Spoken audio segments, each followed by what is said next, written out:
Soda கம்பெனியிலே ரூபாய் திருடிய கலைஞர் கருணாநிதி. வெளியான பரபரப்பு தகவல். நண்பர்களே, அதிமுக தொண்டர்களாக இருந்தீங்க அப்படின்னா மறக்காம நம்ம சேனலை சப்ஸ்கிரைப் பண்ணிட்டு இந்த வீடியோக்கு ஒரு லைக் பண்ணிருங்க. இந்திய அண்ணா திராவிட முன்னேற்ற கழகத்தை பொறுத்த வரைக்கும் நம்ம அனைவருக்கும் தெரியும், 2026 சட்டமன்ற தேர்தலுக்குரிய வேலைகள் அனைத்தும் மிகப்பெரிய அளவிலே அதாவது பிரச்சாரங்களாக மாறி தமிழக மக்கள் மத்தியிலே போய்கொண்டிருக்கிறது. இப்படிப்பட்ட ஒரு சூழலில் நேற்றைய தினத்திலிருந்து இணையதளங்களிலே மிகப்பெரிய ஒரு செய்தி என்பது உலா வந்து கொண்டிருக்கிறது அப்படின்னே கூட சொல்லலாம். அதாவது ஒரு சோடா கம்பெனியிலே ரூபாய் திருடி இருக்கிறாராம் கலைஞர் கருணாநிதி என சொல்லி காளியம்மாள், அதாவது சமீபத்திலே சீமானுடைய கட்சியிலிருந்து விலகி அதிமுகவிலே இணைந்த காளியம்மாள் ஒரு பரபரப்பான ஒரு பேட்டியை கொடுக்க ஆரம்பிச்சிருக்காங்க.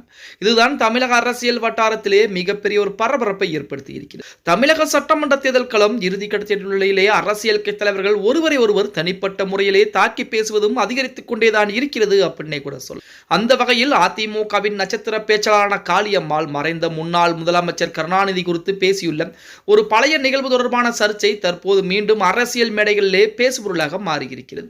நாகப்பட்டினத்தில் கருணாநிதியின் இளமை காலத்தில் நடந்ததாக கூறப்படும் ஒரு சம்பவத்தை முன்வைத்து அவர் முன்வைத்துள்ள குற்றச்சாட்டுகள் சமூக வலைதளங்களிலே விவாதத்தையும் கிளப்பி இருக்கிறது அப்படின்னே கூட சொல்லலாம். காளியம்மாள் தனது பிரச்சார உரையிலே கருணாநிதி அவர்கள் நாகப்பட்டினத்தில் உள்ள ஒரு சோடா கடையிலே வேலை பார்த்த போது அங்கிருந்து ரூபாய் திருடிவிட்டதாக குறிப்பிட்டிருக்கிறார். மேலும் அந்த திருட்டை தான் செய்யவில்லை என்று கூறி வேறொருவர் மீது அவர் பழி போட்டதாகவும் காளியம்மாள் குற்றம் சாட்டியிருக்கார். இறுதியில் உண்மை கண்டறியப்பட்ட பிறகு அந்த ரூபாயை கருணாநிதி திருப்பி கொடுத்துவிட்டு வேலையை விட்டு சென்றதாக காரசாரமாக காளியம்மாள் அதிமுகவுடைய நட்சத்திர பேச்சாளர் கூடிய காளியம்மாள் பேச ஆரம்பிச்சிருக்காங்க.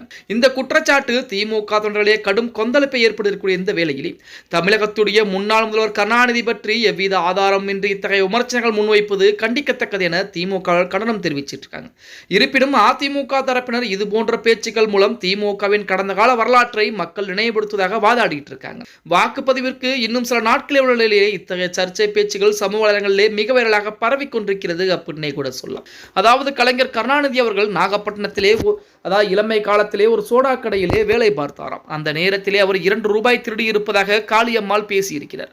அதற்குரிய ஆதாரங்கள் எது இருக்கிறதா இல்லையா என்று நமக்கு தெரியவில்லை. ஆனால் காளியம்மாள் பேசிய விஷயங்கள் தற்சமயம் இணையதளங்களிலே மிகப்பெரிய ஒரு பரபரப்பாக இருக்கக்கூடிய விஷயங்களாக இருந்து கொண்டிருக்கிறது அப்படின்னே கூட சொல்லலாம்.